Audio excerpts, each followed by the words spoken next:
क्या रामप्रवेश यादव 2025 में विधानसभा चुनाव लड़ेंगे? बिल्कुल, हम पार्टी पर आश्वस्त हैं कि पार्टी हमको ज़रूर इस बार विश्वास ये जो है हम पर जताएगी और जैसे ही पार्टी का आलाकमान का आदेश होगा, हम निश्चित रूपेण विधानसभा में आवेंगे। दर्जा जो है हमारे माननीय मुख्यमंत्री नीतीश बाबू अभी और हमारे युवा नेता तेजस्वी प्रसाद यादव जी, दोनों संयुक्त रूप से भी इस बात का आगाज़ किए और उस पर कायम भी रहे। लेकिन हमारे पलटू चाचा जो हैं पलट जाते हैं, कभी इधर कभी उधर, और जिनके कारण मुखरता से नहीं, इस बार तो उनकी ऐसी बेइज्जती हुई जो उनको आश्वासन भी मिला और बाद में जाकर के वो जो है अपने वादा से मुकर भी गए। 2 करोड़ रोजगार, 2 करोड़ जो है युवाओं को नौकरी प्रति वर्ष दी जाएगी। उल्टे छटनी हुआ, 15 लाख खाते में आएगा। 15 लाख खाता में क्या आएगा? जिसका खाता खुलवाया उसको जो है फिर उसी खाता में से पैसा कटना शुरू हो गया उसमें। उसी जो है एक समझिए उन नेताओं के लिए, उन जो नाम आपने बताया, उनके लिए एक दुधारू गाय है। और दुधारू गाय इस मायने में भी है कि उसका जो आवंटन आता है तो बालू की गाद को हटाने के नाम पर करोड़ों अरबों की लूट हो जाती है। मंगल राज है वो, जंगल राज वो कह रहे हैं। अभी तो जनता साफ देख रही है कि क्या है। आज भ्रष्टाचार चरम सीमा पर है, बेरोजगारी चरम सीमा पर है, महंगाई चरम सीमा पर है, और वो अगर मंगल राज कहते हैं तो भगवान उसकी बुद्धि खैर करे। नमस्कार, हमारे साथ निर्मली प्रखंड के प्रमुख रामप्रवेश यादव जी हैं और राष्ट्रीय जनता दल के युवा प्रकोष्ठ के जिला उपाध्यक्ष भी हैं। और 2025 जो आगामी चुनाव है विधानसभा को, इस पर हम चर्चा करने वाले हैं। तो चलिए सबसे जानने का हम प्रयास करते हैं। सबसे पहले आपका स्वागत। बहुत बहुत स्वागत, आपका भी आभार। आप आए, बहुत बहुत धन्यवाद। जैसे कि लोगों में निर्मली विधानसभा की जो जनता है उसमें शोरगुल देखने को मिल रहा है कि रामप्रवेश यादव आगामी जो है विधानसभा चुनाव 2025 में ये संभावित उम्मीदवार हो सकते हैं। इस पर आप क्या कहना चाहेंगे? जी, खास करके उम्मीदवारी की जो बात होती है तो उम्मीदवार तो पहले भी 2020 में पार्टी के द्वारा ये आश्वासन मिला था और कुछ कारणों से उस बार नहीं मिल पाया। इस बार हम पूर्ण आश्वस्त हैं और पार्टी से भी ये है पूर्ण विश्वास है कि इस बार हम पर विश्वास जताएगी और हम निश्चित रूपेण निर्मली विधानसभा से सभी जनता जनार्दनों के बीच रहेंगे और बाद बाकी तो पार्टी के हाथ में है। अगर निर्मली विधानसभा का बात कहा जाए तो देखा जाता है कि निर्मली विधानसभा बाढ़ पीड़ित क्षेत्र है, कोसी एरिया है और कोसी एरिया में काफ़ी समस्याओं देखने को मिलते रहता है और सरकार कोसी के लिए ज़्यादा आवंटन भी देते हैं कि ताकि यहाँ पर समस्या खत्म हो। लेकिन बहुत सारे विधायक आए, सांसद आए, लेकिन उनके द्वारा अगर कहा जाए, हम लोग ग्राउंड जीरो पर जब जाते हैं तो जनता के द्वारा यूँ कहा जाता है कि विधायक और सांसद महोदय के द्वारा कुछ विकास नहीं किया जाता। इस पर क्या कहना चाहेंगे? वो तो आपको जनता से फीडबैक मिल ही रहा है और जहाँ तक हमसे पूछ रहे हैं तो ये तो कोसी जो है एक समझिए उन नेताओं के लिए, उन जो नाम आपने बताया, उनके लिए एक दुधारू गाय है। और दुधारू गाय इस मायने में भी है कि उसका जो आवंटन आता है तो बालू की गाद को हटाने के नाम पर करोड़ों अरबों की लूट हो जाती है और फिर वो जो है सिल्ट्रेशन जो है वो लगातार जो वही प्रक्रिया, सतत प्रक्रिया चलते आती है। तो वो अगर प्रक्रिया, अगर उनकी समस्या का समाधान अगर हो जाए तो फिर उनका जो वो दुधारू जो है गाय दूध कहाँ से देगी? ये तो कोसी इसीलिए खास करके उनकी ही मंशा के कारण का भुतभोगी शिकार हो रहे हैं यहाँ की जनता। कोसी के उदर में हम लोग बसे हुए हैं। उस समय जो आश्वासन दिया गया था, जहाँ तक कि हमें मालूम है कोसी प्राधिकार में, कि जो भी कोसी पीड़ित होंगे उनके घरों में जो है वो सरकार के द्वारा उनको सरकारी नौकरी में उसको लिया जाएगा, उनका जो है फसल का मुआवजा दिया जाएगा, ज़मीन का मुआवजा दिया जाएगा, सिल्टेशन हटाने का मुआवजा दिया जाएगा। ये तमाम बातें कोसी प्राधिकार में उद्धृत है और वो केवल किताबी पन्नों में ही लिखा रह गया, उनको अक्षरशः पालन नहीं होने दिया। अगर यही नेता नेता, यही विधानसभा के सदस्य, यही लोकसभा के सदस्य, या जहाँ तक कि मंत्री जी भी रहे हैं यहाँ से और लगातार रहे हैं, ये अगर मुद्दा उठाते और उस पर मजबूती से पेश होते तो क्या ये क्षेत्र की समस्या जो पत्थर का मील साबित होता? नहीं होता। अगर ये समस्या को समाधान के दृष्टिकोण में होता तो कभी ये समस्या था ही नहीं। बहुत बड़ी समस्या, जटिल समस्या ऐसी बात नहीं है, नहीं करने और करवाने के चलते ये जटिल समस्या बना हुआ है। जो लोग अभी सत्ता में बैठे हुए हैं और वो लोग कहते हैं कि जंगल राज, लेकिन ये जंगल राज, जो लोग जंगल राज कह रहे हैं वो अब क्या है? वो मंगल राज है, वो जंगल राज वो कह रहे हैं। अभी तो जनता साफ देख रही है कि क्या है। आज भ्रष्टाचार चरम सीमा पर है, बेरोजगारी चरम सीमा पर है, महंगाई चरम सीमा पर है, और वो अगर मंगल राज कहते हैं तो भगवान उसकी बुद्धि खैर करे, उनका जो सोच है। और ऐसे लोग जो है हर समाज में कुछ परसेंटेज लोग हुआ करते हैं जो भोली भाली जनताओं को दिग्भ्रमित किया करते हैं। तो दिग्भ्रमित करने वाले आज भी हैं, और उसके झांसे में हमारी भोली भाली जनता, हमारे आदर्श नागरिक नहीं आए। हमारे युवा साथी जगे, हम जागरूक होकर के हमें अब जगना होगा, हमें सोचना होगा, हमें समझना होगा, युवाओं के हाथ को मजबूत करना होगा, तभी ये समाज सुदृढ़ हो पाएगा और जो विकास के आयाम जो है वो दिखे जाएंगे धरातल पर। वो कमी हो रही है।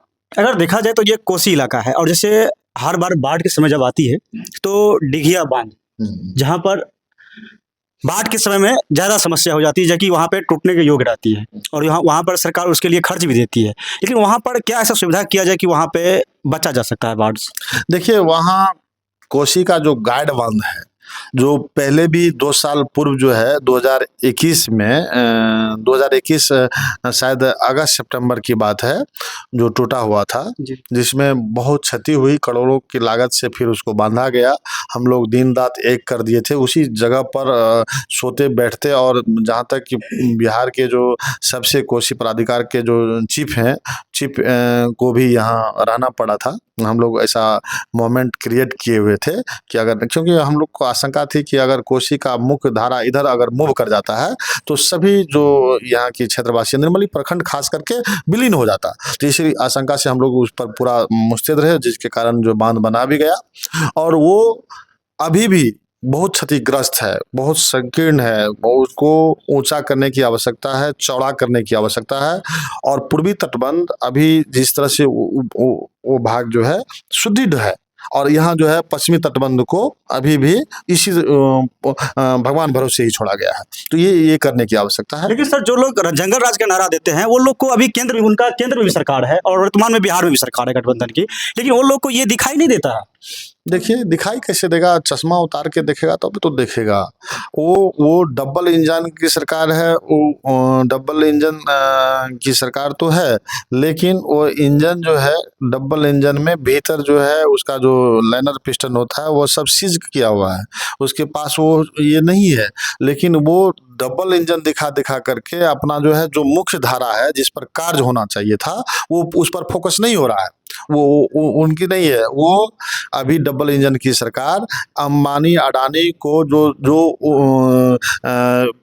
धनी वर्ग के लोग हैं, जो ऊंचे वर्ग के लोग हैं, उनको खास करके, ऊंचे वर्ग करने का मतलब जाति से नहीं, जो समृद्धशाली लोग, समृद्धशाली लोग हैं, वो संपन्न हो रहा है इस डबल इंजन की सरकार में। और जो गरीब गुरबा पर जो कार्य होना चाहिए, फोकस होना चाहिए, वो अभी तक नहीं हो पा रहा है। तो वो देखने की बात है। जो उन्होंने जो वादा किया, सभी वादा में उल्टा जो है, आप देखें कि 90 डिग्री एंगल से वो मुड़ते नजर आया। उन्होंने कहा 2 करोड़ रोजगार, 2 करोड़ जो है युवाओं को नौकरी प्रति वर्ष दी जाएगी, उल्टे छटनी हुआ। 15 लाख खाते में आएगा। 15 लाख खाता में क्या आएगा? जिसका खाता खुलवाया उसको जो है फिर उसी खाता में से पैसा कटना शुरू हो गया। उन्होंने नियम ला दिया कि अगर 3 महीना से अगर कार्य उसमें नहीं हुआ या उसका मिनिमम बैलेंस नहीं रहा तो उसके खाते में से पैसा उल्टा पैसा कटना शुरू हो गया। खाता खुलवा करके उसका पैसा गायब कर लिया गया।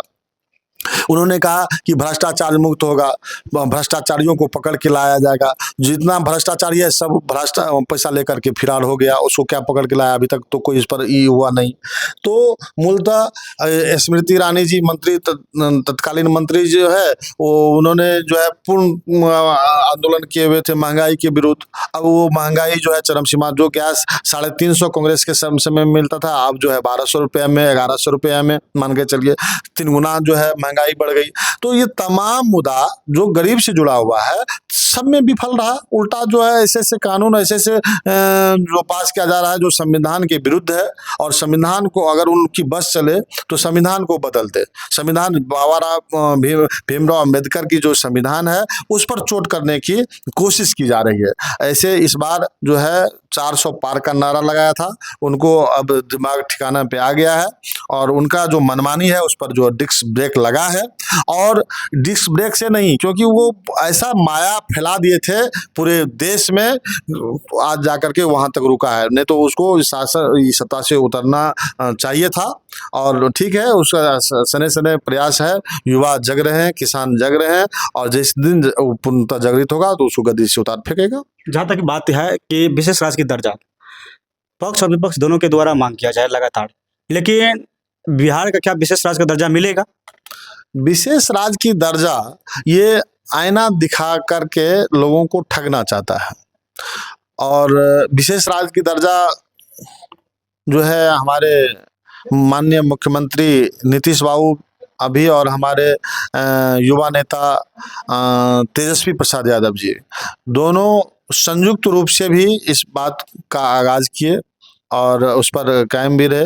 लेकिन हमारे पलटू चाचा जो हैं पलट जाते हैं, कभी इधर कभी उधर, और जिनके कारण मुखरता से नहीं, इस बार तो उनकी ऐसी बेइज्जती हुई जो उनको आश्वासन भी मिला और बाद में जाकर के वो जो है अपने वादा से मुकर भी गए। तो वो तो केवल दिखाएंगे, वो कभी देने वाले हैं नहीं।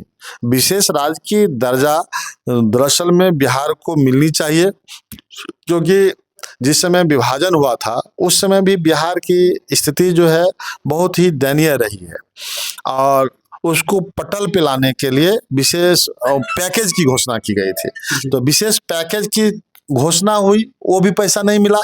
और जब लालू जी की आवश्यकता केंद्र को महसूस हुई 2004 में, तो विशेष पैकेज के रूप में कुछ अंश पैसा मिले, पूर्णतः वो उस टाइम में भी पैसा नहीं मिला। और उन्होंने जो है विकास, उसके बाद जो है 2005 के बाद बिहार में कुछ विकास का जो गति देखने को मिला, तो उसका सारा जस क्रेडिट ले लिए कौन? नीतीश जी की। कहावत है, देहात में कहावत है, बुढ़वा को बेटा टके काबिल। तो टका मिला तो काबिल हो गया, और वही काबिलपना आप जो है टका सद गया तो काबिल तो आप जानिए रहे, सबके सामने ये उजगार है। तो ये स्थिति रही है राजनीतिक, बहुत ये है खास करके। अब ये पटाक्षेप चेंज होना चाहिए, सरकार बदलाव होना चाहिए। सरकार अगर बदलती है, युवा के हाथ में नेतृत्व जाता है, तो नए तरीके से जो है राज्य का निर्माण होगा, राष्ट्र का निर्माण होगा। रामप्रवेश यादव भी एक युवा है और राष्ट्रीय जनता दल पार्टी से जुड़े हुए हैं।